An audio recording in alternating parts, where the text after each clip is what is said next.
Sejam todos bem-vindos ao InhaVSEC. É um prazer estar aqui de novo, mais uma vez com um tema relevante para a segurança da aviação civil. O nosso convidado de hoje é um cara fera, hein? Ele é uma referência aí para mim na carreira de segurança da aviação civil. Mas antes de eu chamar meu convidado, eu quero agradecer a você que está aqui fazendo parte do projeto InhaVSEC, que vem acompanhando o nosso programa, que vem comentando, aqueles que já vieram fazer sua apresentação e outros que estão por vir. O nosso propósito é trazer a cultura de segurança para a aviação civil por meio de informação como essa. Legal? O tema de hoje é segurança da carga aérea. E, antes, eu quero agradecer à Escola Superior de Segurança e o canal Segurança Estratégica por fornecer esse espaço para esse projeto muito bacana. E para quem ainda não se inscreveu no canal, faça isso, se inscreva, ative o sino de notificação, é através dele que você vai receber as informações dos próximos programas do InhaVSEC e outros que o canal Segurança Estratégica tem. Eu tenho certeza que vocês vão gostar bastante dos conteúdos. Nosso convidado, desde que eu comecei na segurança da aviação civil, eu já escutava, né, o nome desse convidado. Ele sempre foi uma referência para mim no meio do AVSEC. Eu acho que é muito bacana quando você entra na profissão, que você escolhe algumas pessoas como referência para seguir aí como exemplo, né?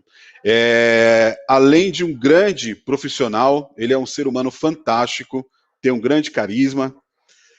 Ele tem mais de 22 anos no setor da aviação civil.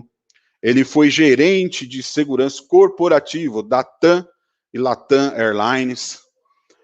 Hoje, ele reside nos Estados Unidos, ele trabalha em um dos maiores players de e-commerce do mundo, e o cargo que ele ocupa é Aviation Security Manager, lá na Flórida.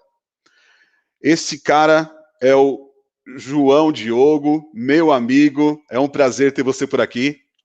Cara, prazer meu, Jefferson, obrigado pelo convite mais uma vez, é uma honra participar com você desse projeto fantástico, super interessante, e uma honra estar aqui também, compartilhando um pouco da nossa experiência, do conhecimento, e aprendendo com vocês aqui também. Obrigado. Cara, obrigado, João, mesmo. Eu sei aí como é corrido o tempo. Essa luz aí na sua janela é natural, né? Natural, natural. Aqui ainda, bom, são 7 horas, ainda é claro, aqui até mais ou menos umas 8h30. Bacana. O InhaVSEC, ele começa toda quarta-feira, às 20 horas. O InhaVSEC de hoje, ele é especial, porque para conseguir ter esse cara como convidado, eu estou fazendo gravado dessa vez, beleza? Estamos gravando aqui num ritmo ao vivo para vocês, e eu vou estar interagindo com vocês pelo chat. Estarei assistindo ao mesmo tempo que vocês, e podem mandar pergunta pelo chat, que eu vou estar respondendo, e o nosso convidado também, na quarta-feira, ele vai estar lá entrando aos poucos, na medida do possível, porque é um horário que ele trabalha, por isso que não deu para a gente gravar, né, ao vivo, como é programado aqui no InhaVSEC, mas ele, na medida do tempo, ele vai respondendo, e aquelas perguntas que eu não consegui responder, ou que ele não conseguir responder para vocês aqui no chat, não se preocupa, pode me mandar tanto pelo chat ou pelas redes sociais. Se você ainda não me segue nas redes sociais, entra no meu site, jeffersonbarbosa.com.br. No Instagram, jefferson.sbarbosa, você vai ter várias informações sobre a segurança da aviação civil, essa carreira maravilhosa, e lá também você pode deixar suas perguntas, e eu vou interagindo com o João e vou trazer as respostas para vocês. Tá certo? Vamos lá. João, meu amigo, o pessoal veio aqui para escutar você, não eu. Aproveitando, cara, eu conversei com você algumas vezes já, tive essa sorte. tenho certeza que vai ter vários amigos aqui que já trabalharam com você ou que participaram de algum projeto, que vão concordar comigo quando o assunto é segurança de aviação civil. Você é um cara de grande conhecimento, né? Só que eu queria saber um pouco como foi que você chegou nessa, né? Como foi que você entrou na aviação? E aí depois queria que você compartilhasse também os cursos que você teve a oportunidade de fazer, da onde você vem. Me conta um pouco da sua vida, cara. Cara, fantástico. Bom, mais uma vez, obrigado por estar aqui. Tenho acompanhado o teu canal, um canal, como eu falei, de extrema relevância, só fera tem passado aqui, e é uma honra estar podendo fazer parte desse hall aqui de especialistas. Bom, vamos lá. Eu entrei na aviação em 1996. Eu tinha ainda meus 14 anos, morava próximo ali do aeroporto de Congonhas. Eu sempre ficava olhando os aviões, né, decolar e pousar. Era muito próximo ali da cabeceira 17 de Congonhas. Então, desde pequenininho, crescendo com isso, eu falei, nossa, eu quero trabalhar na aviação, eu quero começar cedo. Sempre tive essa vontade de ser independente logo desde menino, né? E fui, então, participar de um processo seletivo na TAM. Eu entrei em julho de 96. E aí eu entrei como office boy, né, do departamento jurídico, ali no Hangar 1, na Monsenhor Antônio Pepe, próximo da Pedro Bueno ali. E ali, então, começou a minha carreira na aviação, né? Infelizmente, nós tivemos um acidente aéreo que eu tive, né, a experiência, triste experiência de poder participar, que foi o 402, que foi logo depois que eu entrei em julho, o 402 foi em outubro, 31 de outubro de 96, e o jurídico, naquela época, teve uma interação muito forte com o acidente, né, por conta da questão das famílias, enfim, dos pertences, né, da aeronave.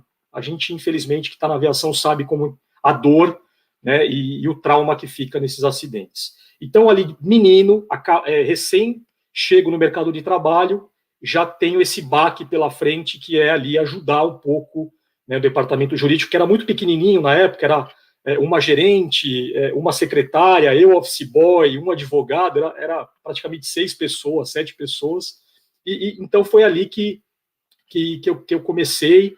E esse acidente, para mim, foi um marco, assim, muito forte na minha vida. Até hoje eu me lembro dessa experiência e das cenas que eu vivenciei. E aí eu fui crescendo, então, na TAM, naquela época. Em 97, eu acabei ganhando o prêmio de destaque do mês, né, no departamento jurídico. Acabei desenvolvendo um projeto específico. Na época, o meu chefe acabou me indicando para esse prêmio. Eu tive o prazer de almoçar com o comandante Rolim, que era, né, a referência, até hoje, é uma referência para mim, de empreendedor, de pessoa e tudo mais. E então eu fui crescendo ali, né? Logo depois eu fui trabalhar numa área relacionada à assessoria da presidência. Era uma área de interação com o antigo DAC na época, né? Então era uma relação ali de, digamos, uma relação institucional com a autoridade de aviação civil. Então eu ajudava esse departamento, né? Nós tínhamos um brigadeiro, um coronel, e eu ali suportando eles para a gente fazer respostas relacionadas a autos de infração relacionado à reclamação de passageiro e etc. para o DAC. E eu fiquei ali ainda por um tempo, mais ou menos por uns 2 a 3 anos, até que depois eu fui para o departamento de tráfego, né? Na época o pessoal utilizava muito esse nome. E aí eu comecei a entrar no mundo mais operacional, no mundo onde nós desenvolvíamos toda a estratégia, toda a parte de manualização para suporte das equipes de aeroportos, né? Então, nós ali, a TAM ainda não era muito grande naquela época, nós tínhamos aeroportos domésticos, e aí depois começou também toda uma operação internacional que nós suportávamos ali do Brasil, né, com toda a parte de manualização, KPIs, entre outras coisas.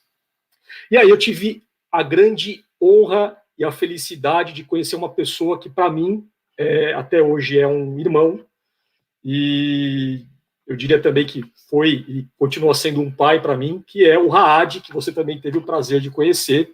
Ele também trabalhava, o security naquela época estava se formando ainda, né? Quando em 2007 nós ali tínhamos contato, porque ele também respondia para o gerente de tráfego e eu também respondia para o tráfego, então nós tínhamos interação quase que diária dentro do mesmo departamento. Eu não era a parte de aeroportos e ele na parte de security. Então, naquele ano, foi em final de 2006, ele me chamou para conversar e falou, cara, eu preciso muito de você para me ajudar no departamento de security. A gente vai começar uma estratégia de ampliação, de crescimento, com abertura de bases internacionais. Eu preciso de um cara com o seu perfil para me ajudar nesse projeto, nessa empreitada. Topa! E ali, então, começou, né, em janeiro de 2007, eu realmente entrei e coloquei o pezinho ali no departamento de security da TAM. Naquela época, trabalhava o Luiz Otávio, né, falecido Luiz Otávio, que nos deixou esse ano. Trabalhava também uma outra assistente chamada Daniela. Tinha também nossa equipe em Guarulhos, né, o Klaus depois veio trabalhar também com a gente. E aí começamos, então, a montar um time forte, um time que começou a crescer muito rápido para tomar conta de toda a nossa operação internacional e doméstica também, mas internacional por conta dos voos internacionais que começaram a crescer naquela época. Então foi ali, né, onde eu realmente comecei na área VSEC. E logo no início, nós tivemos que fazer alguns cursos voltados para a área VSEC. Então, na época, tinha ainda o IAC, lá no Rio de Janeiro. Até eu lembro da Daisy vindo aqui falar um pouquinho, né, também da experiência dela. A Daisy também super referência no mundo da VSEC, umas pessoas que também me espelhei bastante. E ali, então, no IAC, a gente começou a ter curso básico, os cursos eram todos presenciais, curso básico, curso de gerenciamento AVSEC. Eu tive a honra de entrar na mesma turma que o Bochovski da ANAC, hoje na ICAO, também estava fazendo ali, ele, o Cavalari, toda aquela turma entrou junto praticamente, e o Benevides, Coronel Benevides, que hoje também está na ANAC, era um dos nossos professores, né? Então, assim, só gente fera que eu tive a honra e o prazer de poder trabalhar, de poder interagir, de poder aprender com eles. E aí, então, foi quando começou essa minha experiência na área AVSEC. Em 2012, foi um marco super importante na minha carreira, principalmente, e um marco importante na TAM, foi quando foi assinada a fusão, né, TAM e LAN, que virou, então, esse gigante mundial que hoje é a Latam.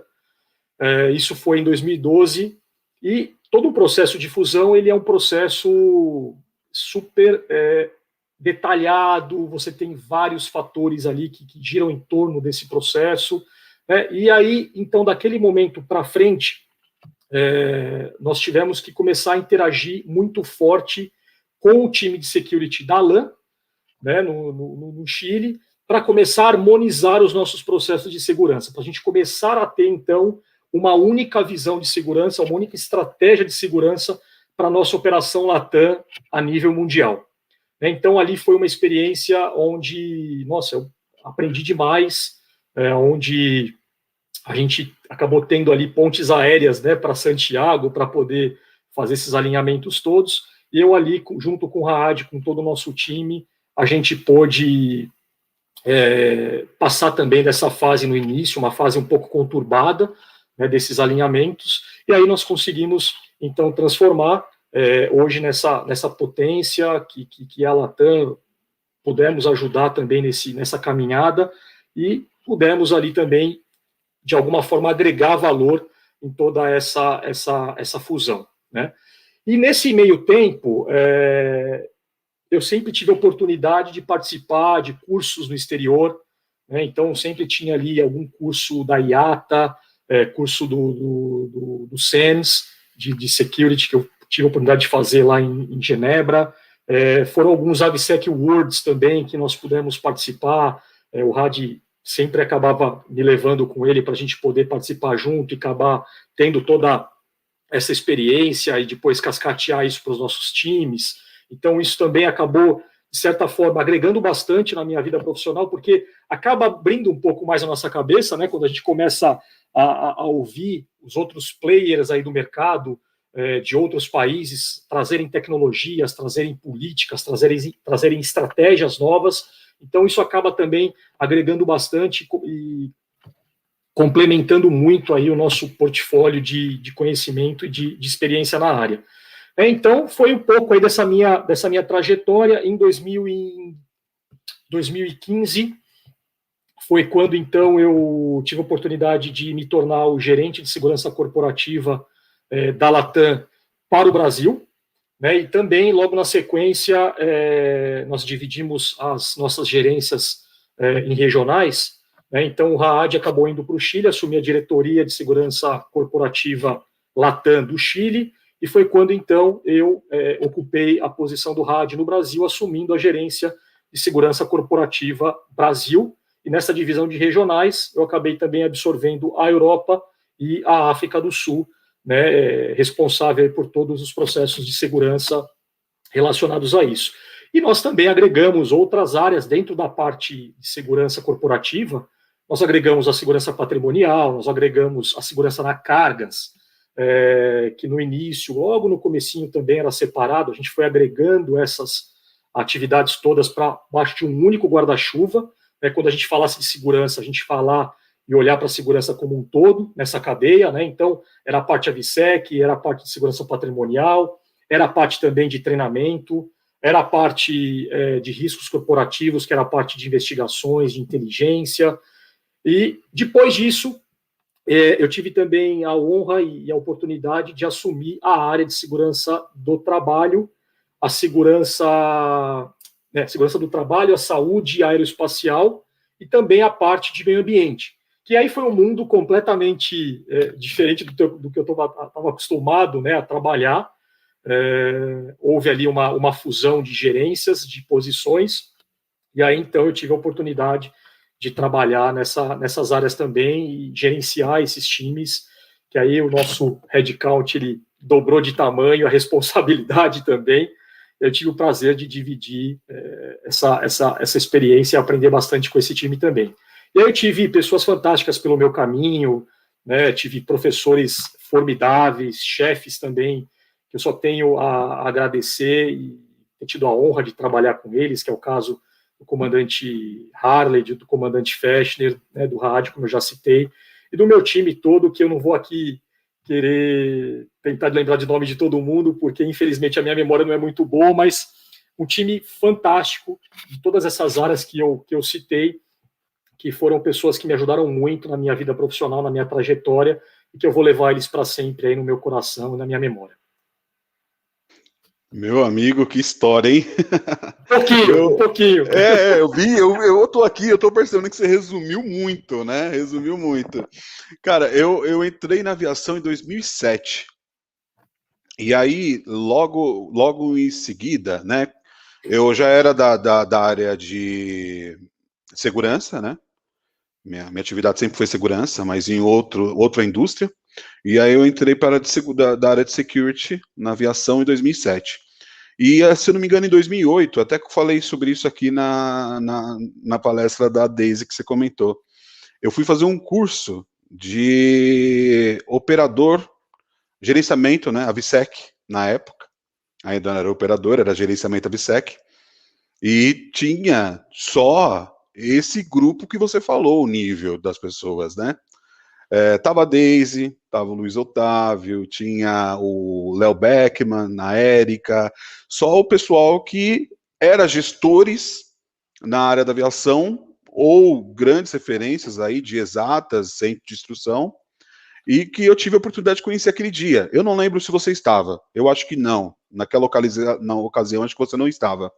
Mas foi uma oportunidade que eu tive de conhecer, e eu não era conhecido por ninguém. Afinal, tinha acabado de entrar na área da aviação, meus líderes na época eram grandes referências também, a Luciana Costa e o Avelar, né? Tinha o Raimundo, que eu trabalhava mais diretamente com ele, que eu era da parte patrimonial, o Raimundo era coordenador patrimonial, e assim, eu achava eles já grandes nomes da segurança, né? E aí, quando eu fui fazendo esses cursos, que eu comecei a conhecer a galera da aviação e saber quem era quem, aonde o pessoal estava, aí eu comecei a entender um pouco, né, o que esperava aí para a segurança da aviação. Não tinha noção do que seria um departamento, uma carreira AVSEC, algo desse tipo, né? Coisas que muitas pessoas ainda não têm conhecimento hoje. Verdade, né? verdade. Mas, cara, você saiu da Latam quando? Isso, eu saí da Latam em 2018. Muita gente não sabe, até se você me permitir contar um pouquinho também dos motivos que me fizeram deixar o Brasil e vir aqui para os Estados Unidos. Era uma pergunta que eu ia falar, cara, como foi essa transição que você saiu aqui do Brasil, foi morar nos Estados Unidos, né? Toda essa mudança aí na sua vida. Exatamente. Então, assim, a minha vida foi toda meio precoce, né, cara? Eu comecei a trabalhar cedo, como eu falei, eu casei cedo, eu tive filho cedo, e infelizmente eu perdi meu pai muito cedo também, quando eu tinha ainda meus 21 anos, eu já estava na Latam, né, desde os 14, como eu comentei, e eu perdi meu pai de repente num assalto ali no Brasil. Meu pai era comerciante e infelizmente de um dia para o outro acabou acontecendo um assalto no comércio dele, ele acabou sendo assassinado. E desde desse momento, eu carregava isso comigo muito forte, e a gente via muito a escalada da violência no Brasil, de uns anos para cá, muito forte. E eu sempre começava a olhar e falava assim, bom, mas agora eu sou pai, agora eu tenho filho, isso pode acontecer comigo amanhã. Então, esse trauma, eu sempre carreguei ele comigo desde esse momento que meu pai faleceu, e eu vinha com esse sonho de vir morar fora. E aí, trabalhar em empresa aérea é o lado bom, né? Também tem vários lados bons, mas um dos lados bons é o benefício da passagem, né?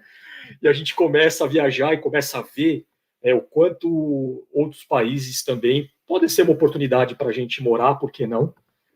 Tudo depende de nós, depende do nosso sonho, da nossa determinação e da nossa força de vontade de buscar isso. Então, tendo essa oportunidade de sempre vir viajar, e a gente viaja de férias, vamos para onde? Vamos para Disney. Vamos para Orlando, vamos para Disney, vamos para Orlando. A gente não ia para outro lugar a não ser vir para cá. E a gente, quando sempre vinha para cá, eu sempre falava, caramba, mas tipo um déjà vu, parece que eu morei nesse lugar numa vida passada e tal. Eu acho que eu vou vir trazer minha família para cá, né?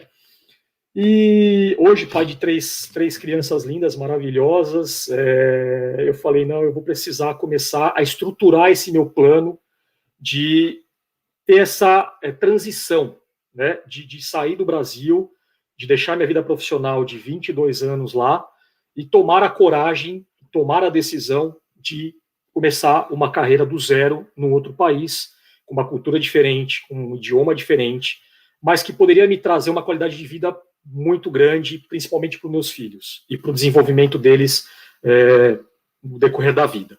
E foi quando, então, depois de um fatídico também incidente que nós tivemos, de um assalto, eu e meus filhos e minha esposa voltando para casa num sábado, num shopping, a gente acabou, nesse dia, foi meio que o gatilho que faltava para a gente tomar decisão enquanto família e falar, não, a gente precisa ir e precisamos ir agora. Então, vamos começar a estruturar esse plano de uma vez por todas. Foi quando, então, o Raad, que era o meu chefe, o comandante Fechner, que era o meu chefe no Brasil, a gente já vinha conversando algumas coisas nesse sentido, não peguei ninguém de surpresa, a gente já vinha preparando esse plano, né, de saída, e foi quando eu joguei muito transparente, muito aberto nesse meu papo com eles e tomei então a decisão de sair da Latam e vir para cá. Foi quando, em 2018, foi dia 1º de outubro, foi meu último dia na Latam. E aí foi assim, não vou nem ficar contando os detalhes aqui de como foi minha última semana na Latam, porque, olha, cara, até hoje, de lembrar, eu me arrepio todo, eu choro, eu sou muito emotivo, não vou entrar nesse detalhe aqui, mas foi assim, uma vida inteira, né? Quer dizer, você começar 14 anos e ver essa trajetória até eu sair da Latam com meus 37 anos, quer dizer, e hoje olhar e falar, caramba, o que eu construí, o legado que eu deixei, os amigos que eu deixei, buscando uma vida melhor, buscando uma segurança maior para minha família, né?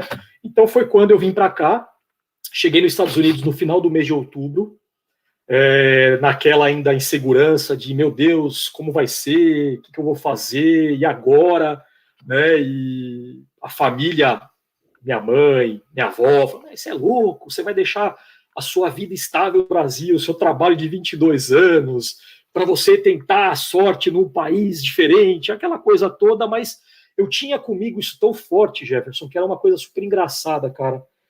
A gente teve algumas conversas também, né, no passado, sobre isso, que eu compartilhei contigo, e eu falei, não, mas vai dar certo. Eu sempre levei esse negócio comigo, dessa certeza que a minha vinda para cá daria certo de alguma forma, né, para os meus filhos, a gente se adaptaria logo, aquela coisa toda. Então foi quando eu cheguei aqui, e aí nós começamos literalmente do zero, né, que aí você tem toda uma parte legal, de documentação que você precisa correr atrás para você ter a sua permissão de trabalho aprovada, para você ter toda a sua documentação legalizada aqui. Você não pode simplesmente chegar aqui, legal, eu vou trabalhar amanhã, né? Não é assim que funciona.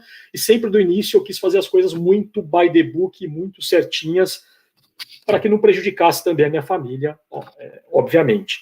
Então, e aí é uma coisa que também eu acho que é bacana compartilhar com a tua audiência aqui, com os telespectadores do teu canal, porque muita gente, às vezes, tem a vontade de correr esse risco que eu corri, ou de ter essa experiência que eu tive, mas acha que é muito difícil.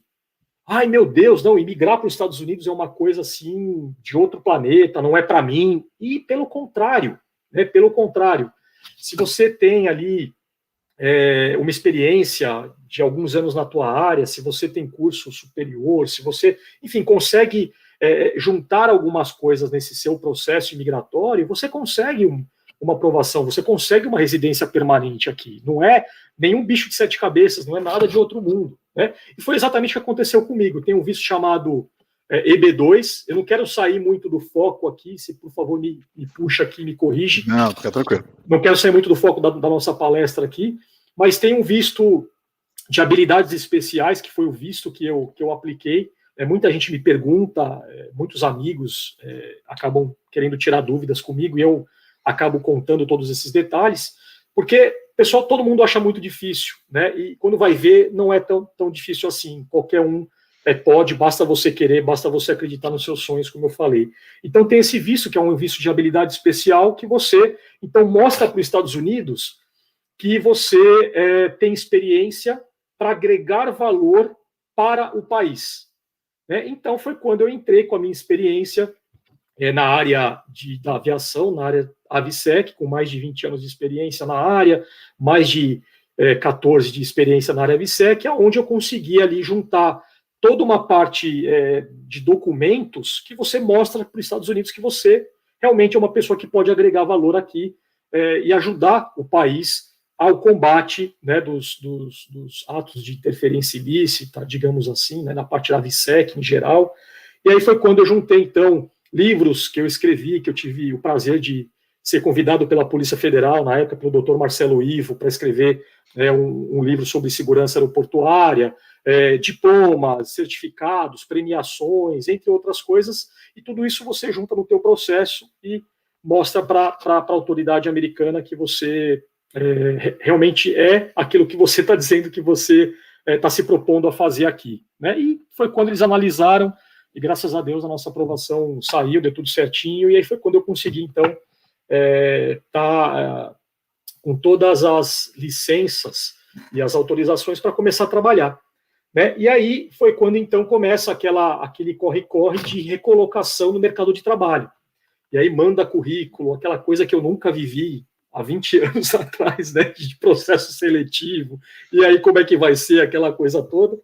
E aí foi quando eu tive a grande oportunidade, né, de ser chamado para um processo seletivo na Amazon, na área de security da Amazon, né? A Amazon, muita gente sabe, ela está expandindo demais o seu negócio, principalmente por conta do e-commerce, pandemia, aquela coisa toda, e a Amazon ela está com uma empresa, né, de aviação embaixo, uma unidade de negócio embaixo do negócio Amazon, que são várias empresas, uma delas é chamada de Amazon Air, né, onde ela está abrindo ali, então, hubs aéreos, né, para poder, de alguma forma, circular e entregar essas correspondências, esses pacotes, né, essas embalagens dos clientes Prime, de uma forma muito mais rápida, espalhando isso em todo os Estados Unidos, já tem também na Europa, e, enfim, com um plano de expansão aí a curto prazo, médio prazo, muito, muito interessante. E foi quando ela abriu, então, um Air Hub aqui na Flórida, na área de Lakeland, na Central Flórida, e aí eu apliquei para essa vaga era de Aviation Security Specialist, era uma especialista de aviação civil, de segurança da aviação civil. Então foi quando eu comecei a minha carreira na Amazon em abril de 2020, né? No meio da loucura da pandemia, já estava começando aquele negócio do Covid-19, mas graças a Deus eu consegui me empregar então na Amazon. E quando foi agora em dezembro de 2020, eu tive o prazer de ser promovido. Essa área está crescendo muito rápido, a empresa está crescendo de uma forma, uma aceleração muito rápida, e essa área, então, começou a abrir, né, a expandir ali, criando várias posições, expandindo. Foi quando eu apliquei, então, para essa outra oportunidade de AppSec Manager, né, e eu consegui, então, passar no processo seletivo, e aí, então, desde dezembro de 2020, eu estou nessa área agora na Amazon. Pô, parabéns, cara. Parabéns aí pelo... Obrigado. Primeiro, eu queria até fazer aqui uma analogia para o pessoal, com esse seu desafio, né, de acreditar no seu sonho, de deixar aqui o que muitos, né, até a sua família usou como uma carreira sólida, né, e ir buscar o seu sonho. E aí, às vezes aqui a gente fica, né, um pouco fechado com o que a gente faz, deixa de fazer algo diferente com medo, né, e não é bem assim. Então, para quem está começando na área AVSEC, que às vezes tem dúvidas, por achar que não tem reconhecimento, por achar que não tem espaço, pelo contrário, a área AVSEC ela é uma área muito importante para a segurança da aviação civil. Temos aí grandes profissionais de nível executivos, né? Não tem limite. Nós temos aí várias atividades na área AVSEC, inclusive diretor AVSEC, ele acabou comentando, né, do passado, onde tinha vagas de diretor de segurança, e aí ele saiu para buscar o sonho dele. Então, assim, tem um sonho? Vai atrás, vai dar certo, pode ter certeza, né? E aí foi o que eu falei no começo, eu sempre tive você, João, e outros amigos, que hoje são amigos, como referência. E o que eu fazia? Cara, o que esse cara faz que ele é tão bom? Né? Pô, e começava a me espelhar. Lógico que você não faz igual, mas você consegue ter um norte para você ter que caminho você vai seguir para você chegar próximo e um dia, né, exercer uma mesma atividade que essas grandes referências têm. Antes de eu abrir a apresentação aqui, João, para a gente entrar no tema aí de carga, quero reforçar aqui para a galera, né, para deixar like aí para o João, a sua história fantástica, de grande referência.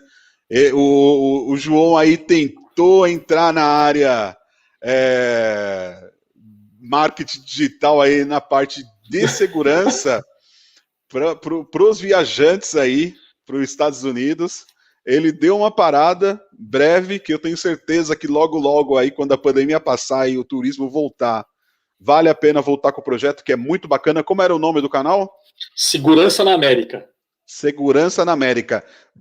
Hoje, se você entrar, você vai ter várias dicas lá muito bacana. Eu vou compartilhar no meu Instagram alguma publicação do João, que vocês vão gostar, vale a pena. Não sou tão talentoso como você aqui, mas tem um conteúdo legal. João. Talentoso não tem. Tô aprendendo a perder um pouco a vergonha, por incrível que pareça, cara. Não, você tá fantástico. Valeu, meu amigo. E aí, aproveitando, pessoal, segue lá no Instagram. Você vai ter várias dicas sobre a carreira de segurança. No meu site também, eu tô colocando alguns artigos, né? E logo eu vou publicar né, novos artigos. Hoje mesmo, vocês já podem acessar lá, que vai ter um artigo novo para vocês, sobre cybersecurity. Tenho certeza que vocês vão gostar e vai valer muito a pena, que é um assunto novo no mundo da VSEC. Beleza? João, é o seguinte, meu amigo, eu vou passar o slide para você, você só vai me orientando quando é para continuar ou não. Tá com você, tá bom? Fica à vontade. Show de bola. Só fazendo aqui uma breve introdução, a gente cansou de dividir esse tema, né? Acho que segurança da carga aérea, todo mundo sabe o risco, né, inerente aí ao transporte, da segurança da aviação civil, transporte aéreo, e a gente dividiu ali muitas mesas de discussão, né, Jefferson? Eu, você, a Sabrina, na Gol, o próprio Léo, enfim, tantas outras pessoas que a gente teve a oportunidade de juntar ali em vários grupos de trabalho e discutir esse tema, discutir melhorias junto com a ABA, junto com a ANAC, e esse é um tema que a gente conversou bastante e está sempre na pauta aí das reuniões. Como a gente tem só uma hora de bate-papo, e eu, desculpa até, eu acho que eu passei um pouquinho aí do tempo nessa apresentação inicial, o assunto de carga ele é super extenso, ele é complexo, a gente não vai conseguir cobrir todos os itens dele aqui, né? A gente tem várias legislações, a gente tem vários requerimentos internacionais, entre outras coisas. Então, aqui eu queria, de alguma forma, pincelar para vocês como que a gente está hoje no tema de carga. Eu não vou ficar trazendo aqui riscos do passado, ataques que aconteceram aí no mundo de cargas, até porque a gente não vai ter tempo de repassar isso aqui nesse momento hoje. Quem sabe numa próxima oportunidade. Mas aqui, então, a gente vai falar de como que a gente está estruturado, né? Qual que é o mundo atual que está acontecendo hoje, o que a gente tem em termos de legislação no Brasil, de uma forma muito rápida, sem entrar muito no mérito, muito no detalhe da questão, o que a gente tem aqui no cenário internacional, e aí a gente pega muito de referência os Estados Unidos, né, que a gente acaba tendo que, quem voa para os Estados Unidos do Brasil, a gente tem que acabar seguindo muita coisa do que o TSA determina, do que o TSA exige das companhias aéreas, e a gente sabe também que a crise do Covid-19, né, essa pandemia, ela reforçou o papel fundamental do mercado de cargas no Brasil e no mundo, né, principalmente aí com esse boom que nós tivemos do e-commerce, onde vários players aí no mercado, como próprio no Brasil, a gente está vendo a Amazon, a gente está vendo a Mercado Livre, Magazine Luiza e tantos outros players, né, Alibaba, entre outros, espalhados pelo mundo, crescendo numa velocidade muito assustadora por conta também potencializado pela pandemia. Então, as companhias aéreas de passageiro regular, elas tiveram ali uma redução na malha aérea do transporte de passageiros, né, de forma geral, por conta da pandemia, e elas viram nesse mercado uma grande oportunidade para manter o equilíbrio aí das suas finanças, né, das receitas, e com isso acabaram também ampliando a capacidade cargueira, né, ou adaptando aviões de passageiro, cabines de passageiro para transportar carga, entre outras coisas. Então, a gente vai falar sobre isso aqui nessa apresentação de hoje, ok?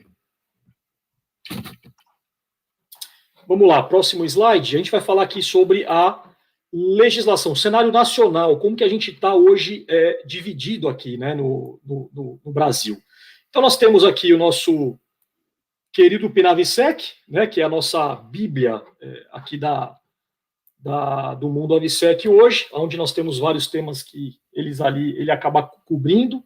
O tema de carga tem ali na seção 8, né, e temos as RBACs, a RBAC 107, que é mais voltada para o operador aeroportuário, temos também menção sobre carga na RBAC 108, que é o operador aéreo, né, e temos também a 175, que ela entra mais no tema de artigos perigosos. Temos os DAVSECs, que a gente não vai entrar aqui nesse detalhe, porque também tem todo um conteúdo confidencial e o sigilo das informações, e tem também as instruções suplementares que elas vêm para adaptar alguma coisa, para atualizar algum conteúdo nos RBACs. Então, basicamente, é o que nós temos hoje, olhando para a parte de carga, né. A legislação ela dá uma boa base para as companhias aéreas, né, no Brasil. Nós temos essa grande base, esse grande pilar, né, para poder cumprir ali com os temas de carga. E você, companhia aérea, você exata, você operador aeroportuário, você pode levar essa sua regra, né, mediante aí uma análise de risco das suas operações e apresentar essas medidas adicionais no seu PSOA, no seu PSESCA, e submeter para a ANAC para uma análise, para uma avaliação deles. Então, a legislação te dá essa base e você pode levar esse seu nível apresentando medidas adicionais de segurança. E aí a gente tem aqui, por exemplo, na RBAC 108, algumas particularidades, né? Então, tem essa parte que fala dos controles de segurança relativos à carga, e aí nós temos, se a companhia aérea ela tem, por exemplo, um armazém de carga dentro do sítio aeroportuário, se tem fora do sítio aeroportuário, que era, por exemplo, um pouco do cenário da Latam, né? Nós tínhamos mais de 60 terminais de cargas espalhados aí pelo Brasil inteiro, onde nós tínhamos essa operação online e offline, né? Online a gente falava ali que era dentro dos aeroportos, offline ficava ali próximo dos aeroportos, mas uma área fora, né, do sítio aeroportuário. E aí você, em alguns cenários, você tem que apresentar um plano, né, para você mostrar ali o que você está atendendo do ponto de vista de legislação e quais são as suas medidas de segurança para você reduzir o seu risco ou para você cumprir com aquilo que hoje a legislação te exige. Você tem a parte de proteção no armazenamento e manuseio, você tem a parte de segurança das instalações, que aí entra bastante mais uma segurança física, né, uma segurança voltada ali para a parte de CFTV, uma segurança voltada para a parte ali dos vigilantes, os APACs também, que tem um papel fundamental nesse controle de cargas, né? Você tem a parte dos alarmes, enfim, tem toda uma parte de segurança física e de tecnologia por trás aqui disso. E você também tem a parte das inspeções de carga, né? Então, você, se for doméstico, você tem ali o DAVISEC, que vai te determinar a quantidade de que você vai inspecionar de carga doméstica. Me corrija se eu estiver errado, Jefferson, não sei se mudou alguma coisa relacionada a isso. Da minha época aí do Brasil, eu lembro que para voo doméstico nós tínhamos os DAVISECs, que te davam esse balizamento, né? E para carga internacional, você tinha que seguir as legislações internacionais. Se era uma carga com uma particularidade ali para Estados Unidos, você tinha uma determinada legislação para você seguir perante ao TSA. Se era um avião cargueiro ou se era um avião passageiro misto, que a gente costuma falar, era um outro tipo de legislação. Então, você tem que se adequar e atender todo esse cenário de legislações diferentes quando você fala de aviação internacional. E você tem também o transporte de valores, que eu me lembro muito também da IAC, acho que era a IAC 4001, se eu não estou enganado aqui, que tinha toda essa previsão de transporte de valores que nós tínhamos que atender, e também dentro do seu programa de segurança você tinha que apresentar quais eram as suas medidas adicionais para receber esse tipo de transporte na sua operação. Então, basicamente, em relação ao cenário nacional, era isso. E temos também, da outra parte, no outro slide, aí o PSER. Né? O PSER é o Programa de Segurança do Expedidor Reconhecido, que é também um conceito trazido principalmente do governo americano, né, que era o No Shipper e o Unknown Shipper, e a ANAC acabou incorporando essa alteração no RBAC 108, trazendo aí essa questão do PSER para o cenário de carga no Brasil, né? Então, praticamente você, como operador aéreo, você pode fazer esse processo de certificação de um expedidor reconhecido, e aí é uma questão muito importante que a gente sempre fala muito, e falou bastante no Brasil, na época das minhas participações aí das reuniões, né, da cadeia segura. Nós chegamos a fazer pilotamos alguns projetos no aeroporto de Guarulhos. O Jefferson até pode falar um pouquinho de como é que está essa questão hoje aí no cenário Brasil. Mas você, como operador aéreo, você pode aplicar aí auditorias internas e testes dentro do teu plano, né, do teu PCQ, do teu plano de qualidade, de controle de qualidade, você reconhecendo o teu ali agente, né, como expedidor reconhecido. E com isso, você tem algumas vantagens nesse processo, nessa cadeia logística. né, você, em alguns momentos, você pode ser isento de inspeção, você pode ter alguma facilidade nesse desembaraço da sua carga no terminal, entre outras questões. Então, se você conduz essas auditorias e esses testes, você automaticamente submete isso para a ANAC, depois num processo ali de certificação do expedidor, e a ANAC, através desse protocolo eletrônico, né, disponibilizado aí no sítio, no website, ela acaba te fornecendo essa autorização. E o operador aéreo tem que manter isso atualizado, né, essa certificação, e seguir cumprindo aí essas questões relacionadas ao PSER.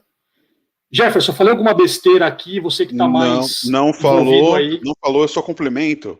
Por favor. Que acho que o importante, né, desse programa é que você ter um fluxo, uma cadeia segura da carga, você acaba minimizando a quantidade de pessoas que têm contato com aquela carga, né? Os steps que essa carga tem que passar durante todo o processo até seu embarque na aeronave. E isso faz que diminui avarias, violações, quebra do produto, né? Por quê? Porque você tem menos pessoas ali fazendo também o manuseio daquele produto, que ele já sai de um ponto, né? Na hora que faz a aceitação, ele já sai de um ponto para uma área de armazenamento considerada ali seguro dentro do processo, né? De área segregada que o programa acaba exigindo que tenha. Então é algo muito interessante, ainda é pouco, né, se falado, eu acho que tem que ter uma campanha um pouco melhor para a implementação disso aqui no Brasil, né, mas é algo que vai trazer grandes benefícios para a segurança da carga, eu tenho certeza. João, pode continuar, cara. Perfeito, excelente. Aqui a gente, então, pincelou, né, a gente deu aqui um en passant das principais legislações nacionais no quesito cargas. Podem ter outras, com certeza é um tema, como eu falei, é um tema vivo, ele está super presente hoje, principalmente agora em função da pandemia, com esse crescimento, com esse aumento, e nesse novo modelo de negócio do e-commerce.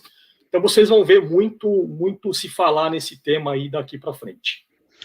João, eu tinha comentado contigo que tenho o desejo de montar um grupo de debate, né, no meu canal, para a gente falar sobre a segurança da carga, se aprofundar um pouco mais, e aí eu tenho certeza, já tem algumas pessoas que concordaram em participar, né, vou querer contar com você, não sei se todas as vezes você vai poder, mas algumas vai ser de grande benefício para a discussão, e aí sim, a gente pode se aprofundar mais. Quem tiver interesse em conhecer sobre a carga, eu acho que vai ser bem interessante.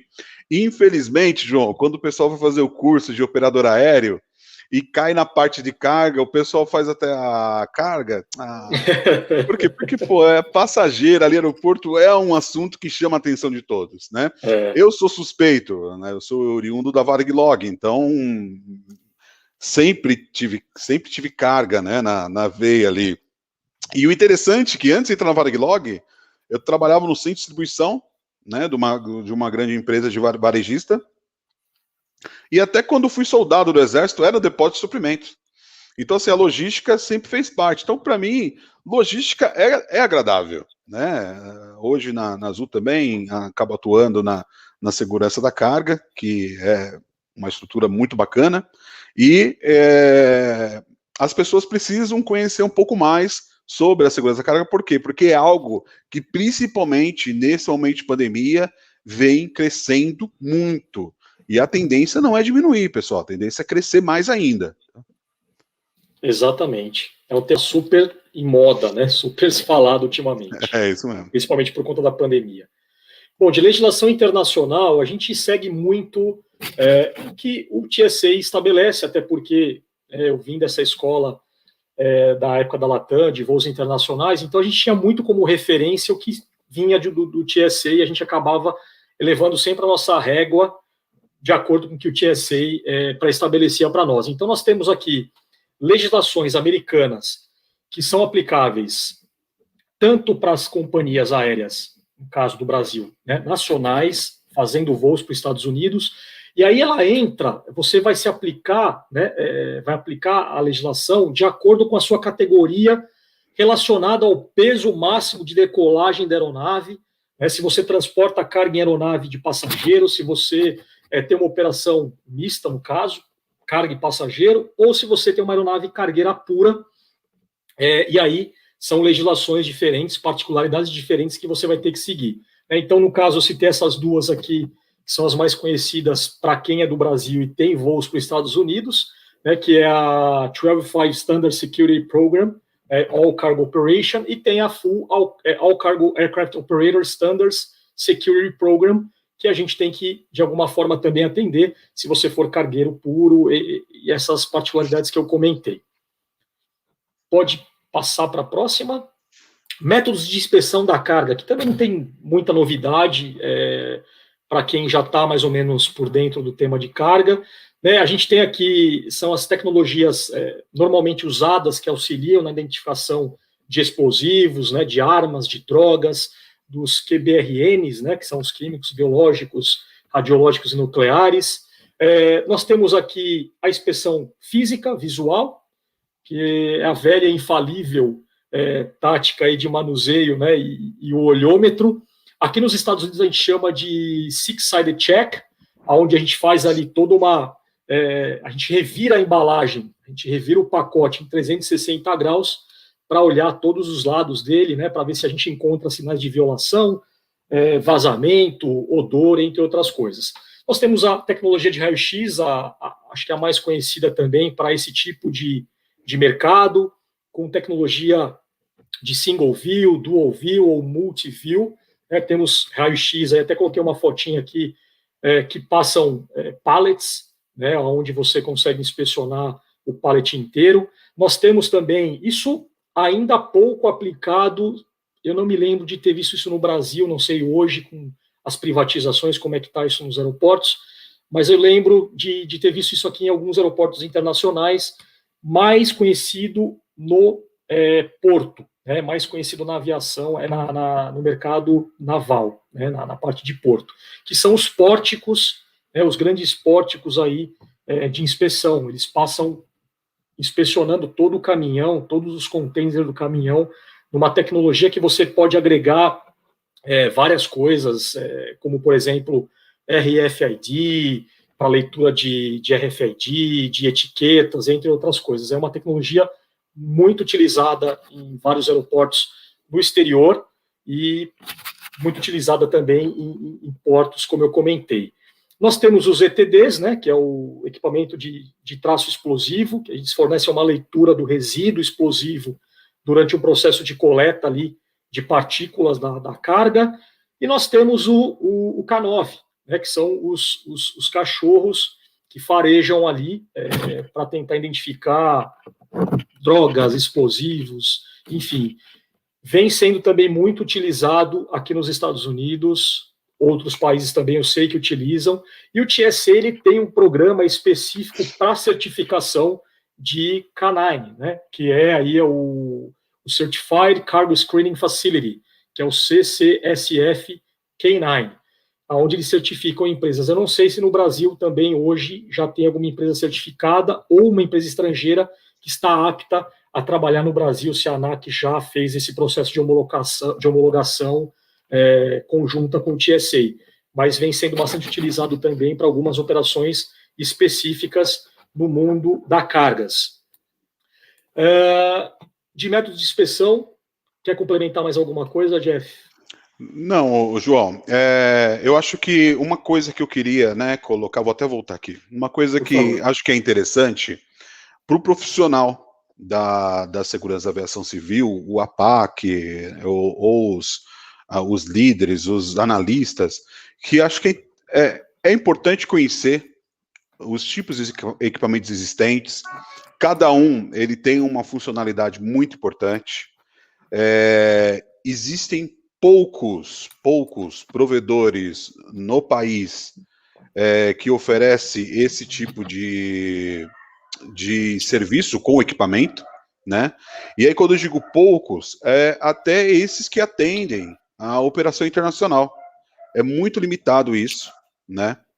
Em questão de manutenção também é algo bem limitado.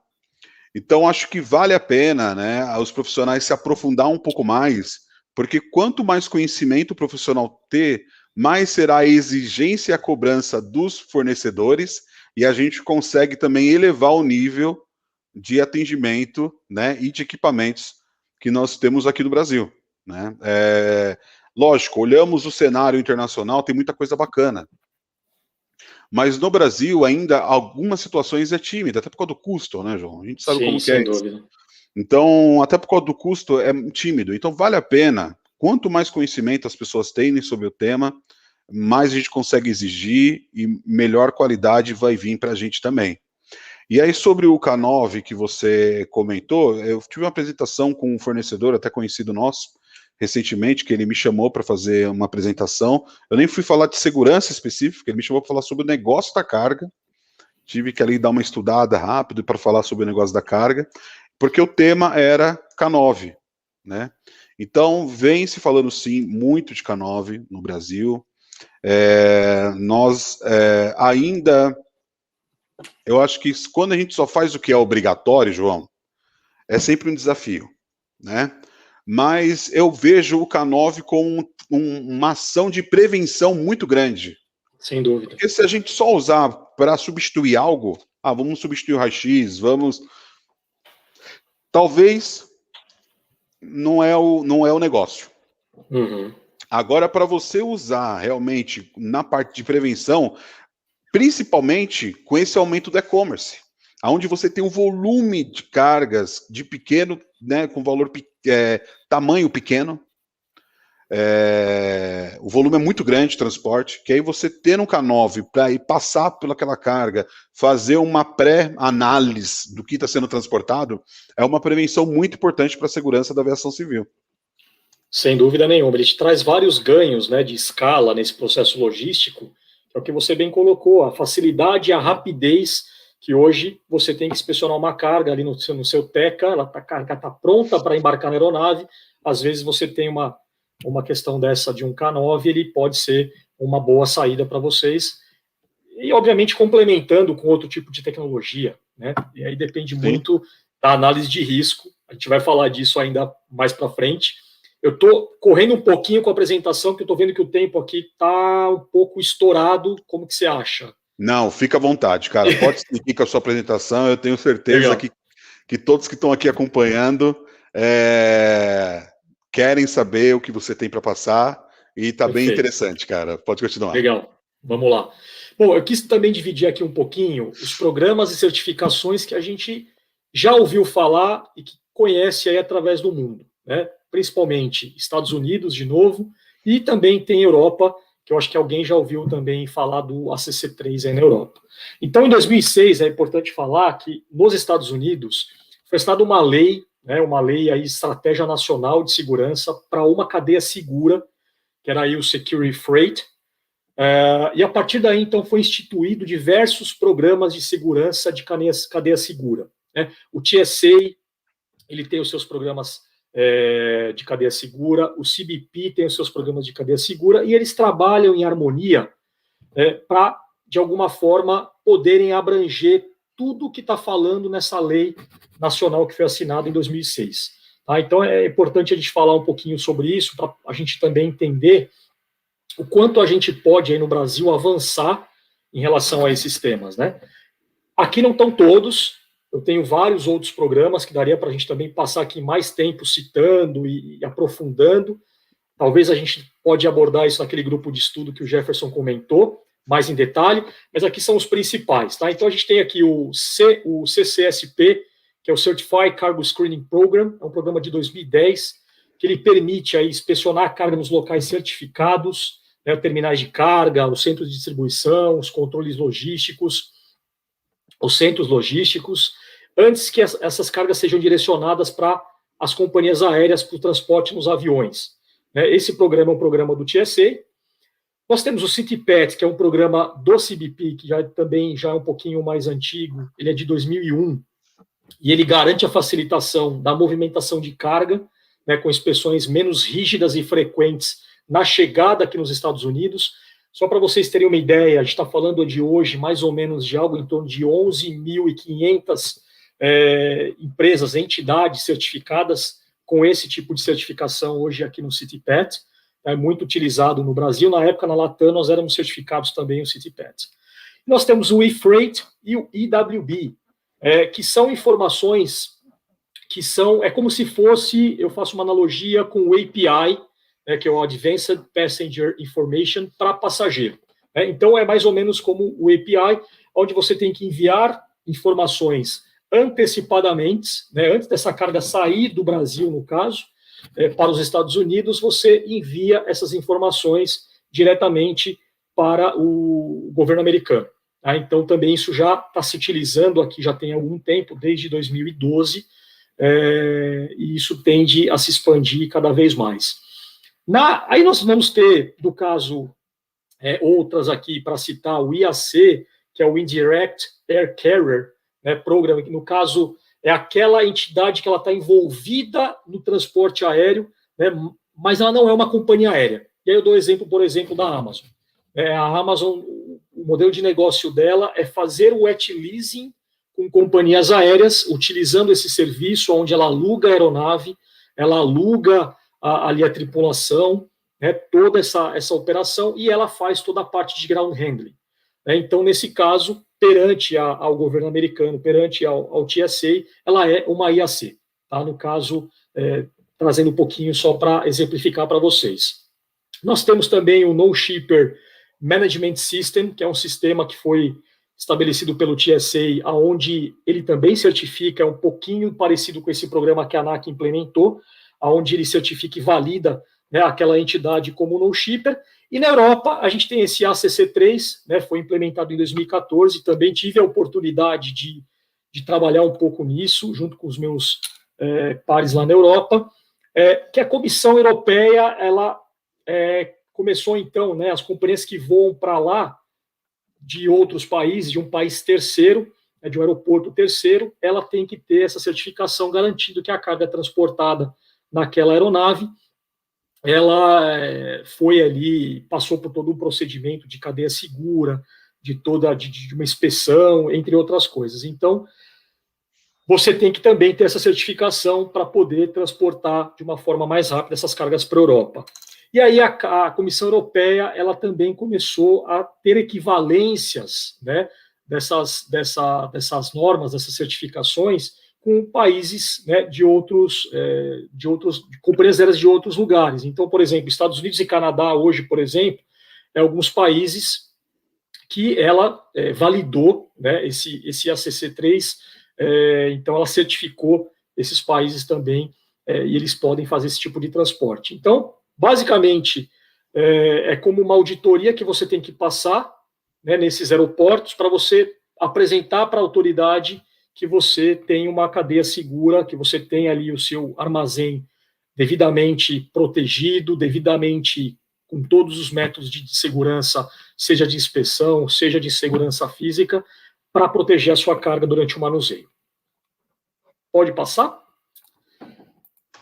Temos aí o boom do e-commerce, Como eu comentei, o e-commerce está revolucionando já de um tempo para cá a forma de fazer a logística, principalmente com a chegada de vários modelos de negócio online, players aí no mercado mundial, e, como a gente falou um pouquinho antes, com a questão da pandemia, ele só potencializou ainda mais o crescimento nesse momento, onde as pessoas ficaram em casa, por conta de lockdowns e outras coisas, fazendo compras online e empresas aí, esses players, entregando tudo na porta de casa. Muito mais comodidade, muito mais rapidez, e muito mais facilidade nesse processo como um todo. E aí eu peguei alguns números para a gente também compartilhar com a tua audiência, com os teus seguidores, a fonte até é da IATA, onde ela mostra o crescimento, o pico que a gente teve, principalmente em 2020, por conta da pandemia, onde ela mostra ali a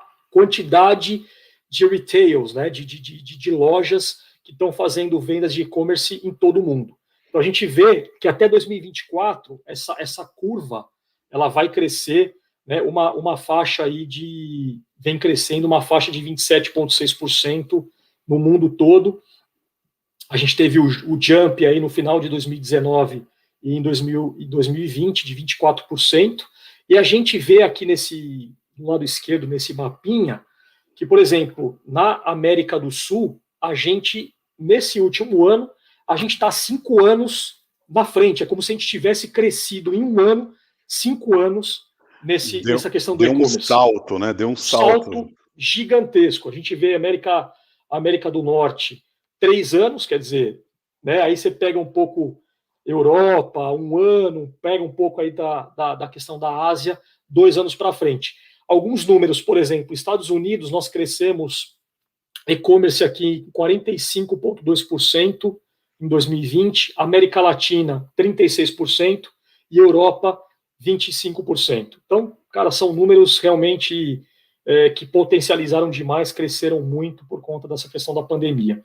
E nessa operação do e-commerce, a gente tem uma operação diferente da carga convencional, né? Como você também comentou, né? A questão dos pacotes pequenos. Na Amazon, a gente tem vários, digamos assim, vários empreendedores de pequeno, médio ou grande porte que colocam os seus produtos para vender na Amazon, né? E a Amazon ela é essa grande consolidadora desses produtos. Esses empreendedores elas usam toda essa parte logística da Amazon, né? Tanto o site, quanto a parte de distribuição, quanto a parte de armazenamento desses produtos. Esse basicamente o trabalho da Amazon. Então a gente tem essa diferença da carga convencional para essa carga do e-commerce, né? Você tem, por exemplo, uma carga convencional, o cliente que sai a carga direto dele, né? Esses grandes modelos aí de cargas de eletrônicos, por exemplo, aonde ela vem prontinha para chegar no seu terminal e para embarcar na sua aeronave, né? Então, por isso, o cara que fabrica esse eletrônico, esses grandes fabricantes, esses grandes consolidadores, por isso a importância dessa questão da carga segura, né? Porque o quanto mais você puder agilizar desse seu processo, para quando ela chega no seu terminal, essa carga poder ir direto para o seu avião, sem passar por um controle adicional de segurança, né? Se você tivesse essa carga segura, esse processo logístico muito bem consolidado, muito bem definido, eu acho que é essa vantagem, trazendo um pouco desse paralelo desses programas e certificações internacionais, levando isso para o modelo um pouco do Brasil, para a gente desenvolver, talvez aí seja o espaço que a gente tem para trabalhar forte nisso, né, nos próximos anos no Brasil, para ter isso um pouco mais claro, um pouco mais desenvolvido a médio prazo. E aí que está essa diferença. E aí, passando para o próximo slide, aí entra a questão da análise de risco, né? Aqui é um pouquinho da metodologia da análise de risco, né? A gente tem que ter isso, hoje quem trabalha na área de segurança, seja ela de safety, seja ela na parte AVSEC, ou seja ela também na parte de segurança patrimonial, trabalho, a gente usa isso todo santo dia. A gente olha para essa matriz de análise de risco para analisar todos os nossos processos, né? Então, eu costumo dar um exemplo aqui. Análise de risco, a gente faço uma analogia que é como a decisão de atravessar a rua, né? Eu pego um bom exemplo, atravessar a rua, né? Para decidir como e quando a gente vai atravessar a rua, a gente precisa avaliar, né, os perigos ali, os riscos presentes nesse cenário. Se tem carro de alta velocidade passando, se tem faixa de pedestre nessa via, se tem sinal de trânsito, se tem radar, ou qualquer coisa do tipo. Em seguida, a gente precisa avaliar, né, possíveis consequências que podem vir, né, consequências indesejáveis, que podem ocorrer caso a gente realize a travessia com imprudência ou sem respeitar as normas de segurança. O que pode acontecer comigo? Eu posso ser atropelado, né? Depois, então, a gente toma a decisão de atravessar a rua ou de ficar parado, e aí, eventualmente, a gente pode mitigar esses riscos utilizando as normas de segurança, que inclui aí essa questão de utilizar a faixa, né, ou aguardar o sinal verde do semáforo, ou ainda aguardar para realizar uma travessia até que não venha nenhum veículo algum em nossa direção. Então, é um pouco desse paralelo que eu faço, né? A gente tem que fazer análise de risco em todos os nossos processos, principalmente no transporte de carga. Como a gente falou, o e-commerce está aí, né? O e-commerce está explodindo. Tem que ter essa análise de risco para o nosso e-commerce. Tem que ter essa análise de risco para a nossa carga convencional. Né? Aí entra uma coisa muito importante também que eu costumo comentar, que é a sinergia, né, que a área comercial, que a área operacional de cargas com a área de segurança precisam ter para tomada de decisão com base aí na análise de risco da operação, né, viabilizando uma operação mais segura para o cliente. E aí tem alguns exemplos que a gente fez esse exercício no passado, aonde nós sentávamos ali, né, com toda a área, as áreas envolvidas, seja na área de cargas, seja na área comercial e com o agente, aonde a gente analisava esses riscos em conjunto. Pô, a gente tem ali uma carga de eletrônico, né, a gente precisa vender essa carga de eletrônico. Se a área comercial não alinhar com a área de segurança, essa carga de eletrônico vai ficar exposta. Essa carga de eletrônica ela vai ser transportada sem nenhum mapeamento de segurança, né? E aí então entra a área de segurança para falar, opa, vamos transportar essa carga de eletrônico com segurança, fazendo aqui essa análise de risco para a operação e saindo aqui com algumas medidas adicionais, né, de acordo aí com a probabilidade desse risco, com a severidade desse risco, para que a gente traga ele para um risco aceitável, que a gente possa fazer esse transporte de uma forma segura.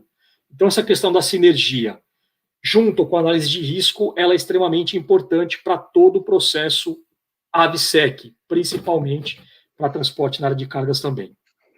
E uma coisa, João, que eu percebo, que a área de cargas, ela não dá para a área de security, né, a área AVSEC, ficar focado só nos riscos que nós classificamos como um risco para a aviação civil, como uma introdução de algum artigo perigoso, de um artefato explosivo ou outros, né?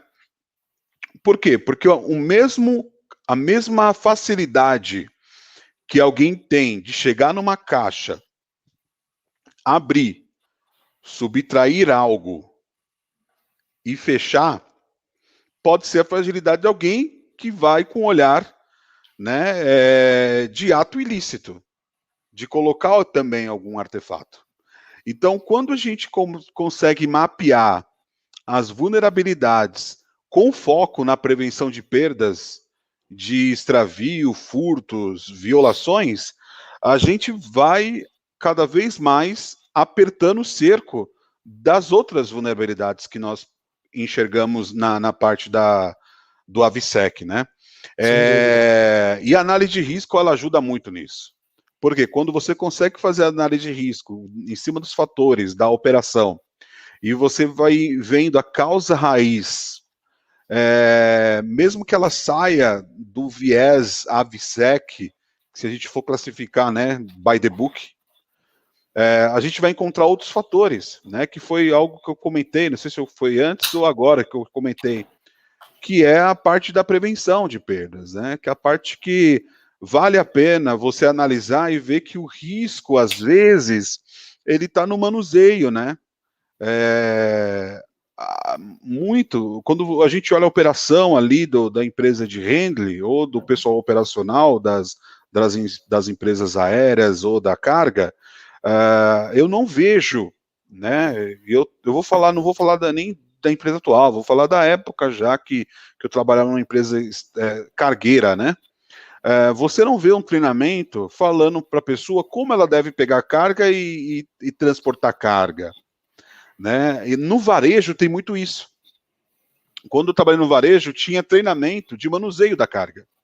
Você não pode jogar carga, você não pode deixar cair no chão, você não pode empilhar a carga em cima do limite. Às vezes o pessoal olha aquele copinho desenhado na caixa, não sabe o que é. Tá vendo um copinho de ponta cabeça, não tem noção, porque aquele copinho tá de ponta cabeça, né? Coloca um monte de caixa uma em cima da outra e lá tá marcando a quantidade de caixas que podem ser empilhadas, né? Então, são coisas que eu acho que vai deixando passar. Mesmo tendo treinamento com o pessoal na parte de DGR ou até na logística, mas quando a gente vai para operação, que começa a analisar a parte de fatores de risco ali, de violação, isso acaba sendo deixado de lado. Muitas vezes, não estou generalizando, lógico, mas muitas vezes isso acontece. E aqui está a ferramenta ideal para a gente poder analisar isso, né? Ainda bem que você trouxe, porque acho que é um ponto que não tinha como a gente falar de carga sem falar da análise de risco. Exatamente. E entra muito também a questão aí de ameaça interna, né? Como você bem colocou, quer dizer, se não está bem mapeado dentro da minha análise de risco, uma ameaça interna que eu possa ter, ou que eu venha a ter, por isso que você pensa sempre no presente e você pensa sempre no futuro, né? Na análise de risco. Você não consegue neutralizar isso. Então, o que a gente tem hoje? Muitos problemas, às vezes, até relacionados a violações ou a extravios, acontece isso dentro do nosso quintal, às vezes. É ameaça interna. É ameaça que a gente tem que, de alguma forma, mapear, e você tem formas para fazer isso, e você tem processos para atacar, para você neutralizar isso. Então, como você bem colocou, a questão da violação, ela é uma questão, às vezes, até mesmo de roubo, de furto, que a gente acaba, às vezes, sofrendo nos nossos terminais, porque não estão bem mapeados. Ou se estão mapeados, não foram atacados. Ou se a gente fez tudo isso, ainda assim vem a questão do roubo, né? Que às vezes não tem como evitar, né?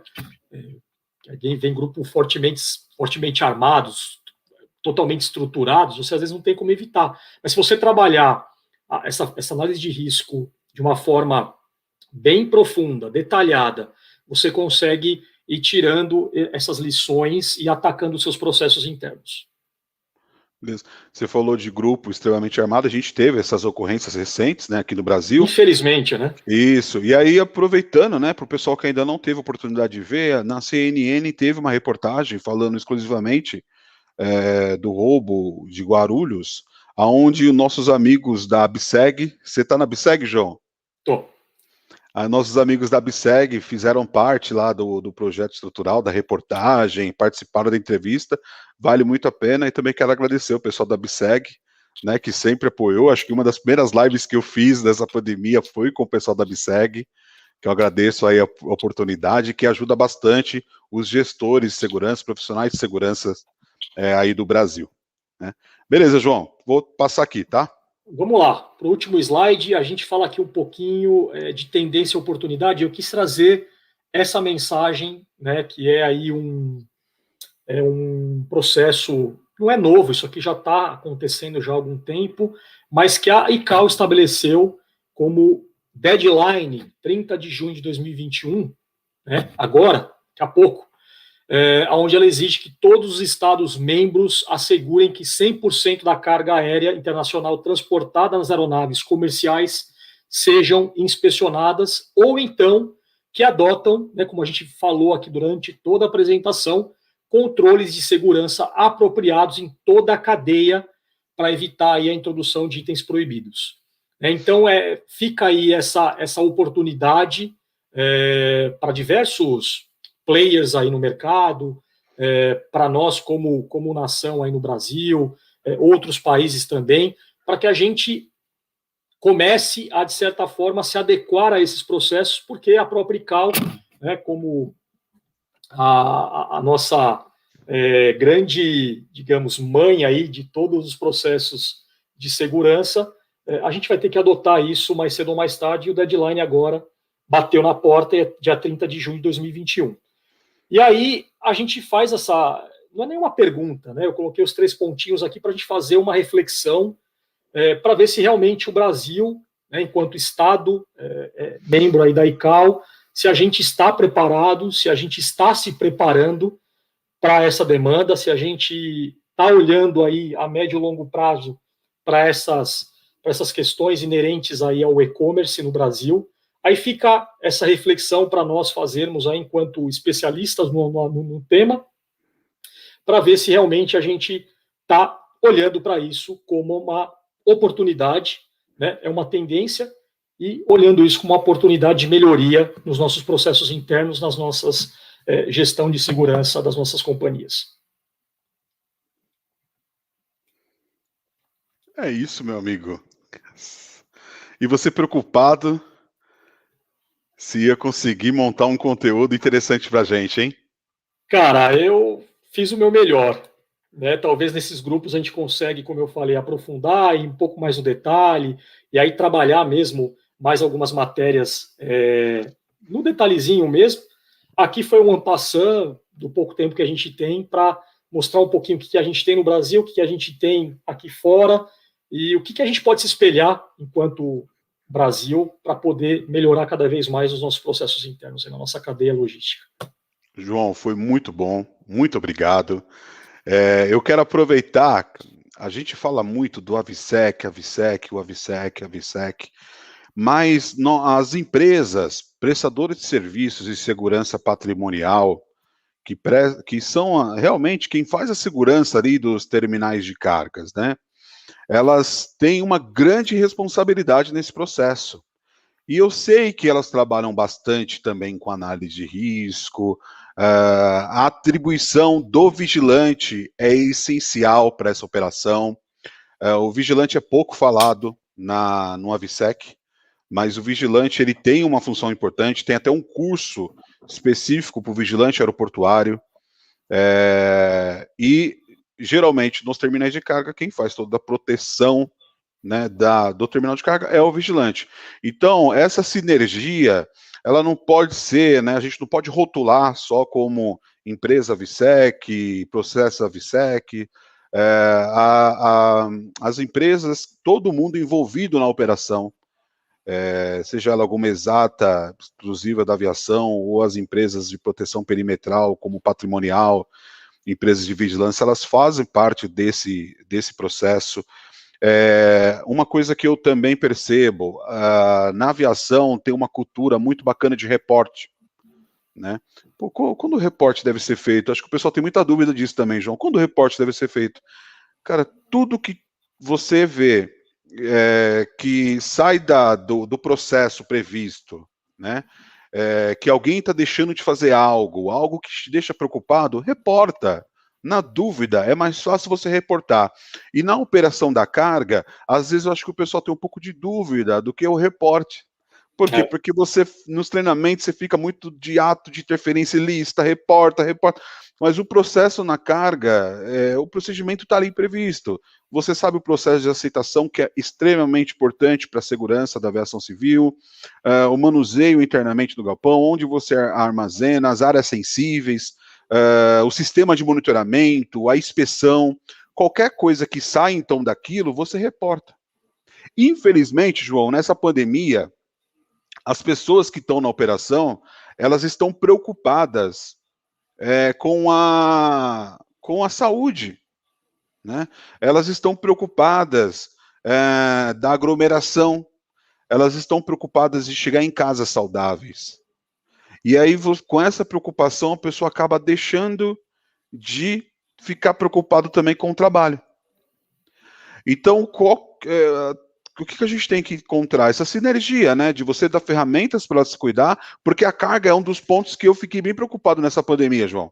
Por quê? Porque todo mundo está se cuidando, se higienizando, só que a carga que chega, você não sabe a origem dela, você não sabe quantas pessoas teve contato.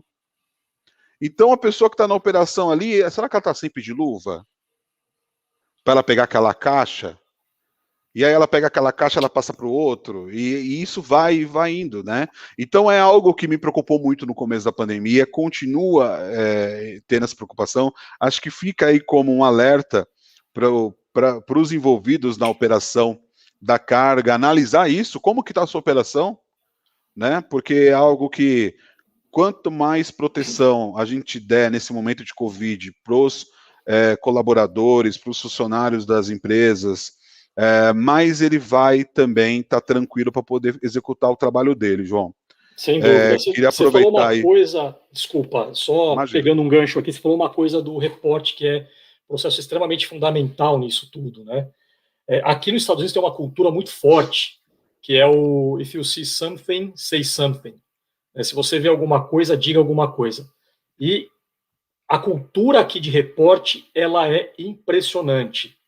A gente precisa levar isso com a gente até como cultura mesmo para o povo brasileiro, porque, como você falou, às vezes a gente vê coisas que a gente fica na dúvida, reporta ou não reporta? Você acha que se eu mandar isso, alguém vai fazer alguma coisa ou não? Aqui eles reportam até demais, e coisas que às vezes a gente, na nossa cultura, acha que é pequenininho, aqui eles reportam. Seja qualquer coisa. em operação, seja no seu vizinho aqui do lado, se ele vê alguma coisa no seu quintal que não está de acordo, ele reporta isso para a autoridade. Então, essa cultura do reporte faz com que você tenha os seus processos mais robustos e você consiga fechar mais os seus gaps. Né? Por isso que esse ponto que você colocou também do reporte, ele é extremamente fundamental em qualquer coisa na nossa vida, não só na nossa operação, carga, AVSEC, mas em tudo. Hoje, numa operação aérea, é fundamental. Beleza, João, é isso aí mesmo. E é bom a gente pegar essa experiência, né, que a gente vai trazendo para cá. Talvez nesse momento, né, nesse espaço, onde a gente quer levar a informação, a cultura de segurança para todos, aproveitar para que a gente também leve a informação para as pessoas do que elas podem reportar. E se a gente mostrar, né, que quanto mais ela reportar é melhor para a segurança, aos poucos a gente consegue melhorar. Que ela reportando, a gente consegue analisar, fazer a análise de risco que você comentou agora, consegue identificar os riscos real da operação e a melhoria contínua do nosso processo de segurança na carga, né? É isso aí, é isso aí. A gente trabalha com informação, a área de segurança trabalha com informação. Se a informação não chega, você não atua, você fica de braço atado. Verdade. João, a gente está chegando aqui ao fim, está indo aí para quase 1h30 de evento. Passamos aí chegando aí já são 9h30 mais ou menos, para quem está acompanhando ao vivo, eu acho que deve ser essa estimativa. Agradeço mais uma vez pelo seu dedicar esse momento com a gente. Agradeço a sua família por liberar você durante esses minutos aí. Tenho certeza que as crianças devem estar agitadas pela atenção do pai também. O pai já deu tempo, você falou que era 1h, hein? Mas eu agradeço eles por dedicar e entregar um pouco do tempo do papai para vir aqui falar com os seus amigos que está por aqui, está trabalhando. Saudade, cara. Saudade de todos digo aí. Mesmo. Vem acompanhando a sua evolução, que é constante. Venha mais vezes aqui trazer novidades para a gente, vai ser um prazer. E aproveitando, eu peço para quem vem aqui bater um papo, passar uma mensagem para quem está começando na área AVSEC ou para quem está na área AVSEC e quer melhorar, evoluir um pouco na sua carreira. Eu acho que o desenvolvimento do profissional é muito importante para a gente. Quanto mais pessoas tiver conhecimento, tiver buscando qualificação, mais a régua da segurança vai aumentar. É isso. Porque se ninguém tem conhecimento, aquele pouquinho que tem, ele é o melhor. Então, quanto mais a gente procura conhecimento, mais a régua vai subir. Eu estou muito feliz com o projeto, porque toda quarta-feira eu faço um pedacinho de um MBA de segurança da aviação civil com esses profissionais que vêm aqui. Eu vou aprendendo cada vez mais, né? Quem não está assistindo ainda está perdendo. E se você, aproveitando, se você não compartilhou com o seu amigo, compartilha com o profissional da segurança AVSEC, compartilha com o seu amigo vigilante, para ele saber que a função dele é, sim, extremamente importante para a gente na segurança da aviação civil. Compartilha com seus amigos da operação, para ele ver um pouco do que está sendo falado, vindo de um profissional tão considerado na nossa área, e que vem e vai aí buscando o seu sonho hoje na Flórida e veio dedicar um pouco do seu tempo para falar com a gente. João, manda uma mensagem para esse pessoal, por favor, cara. Cara, eu acho que eu sou um pouco desse exemplo vivo, digamos assim, né, daquilo que a gente já falou. Eu tenho uma frase que eu levo comigo para sempre na minha vida, né? Corra atrás dos seus sonhos, porque eu te garanto que ele não vai correr de você. Isso eu sempre levei comigo. Eu acho que se você acreditar em você, se você tiver foco, determinação e fé, cara, você chega aonde você quiser.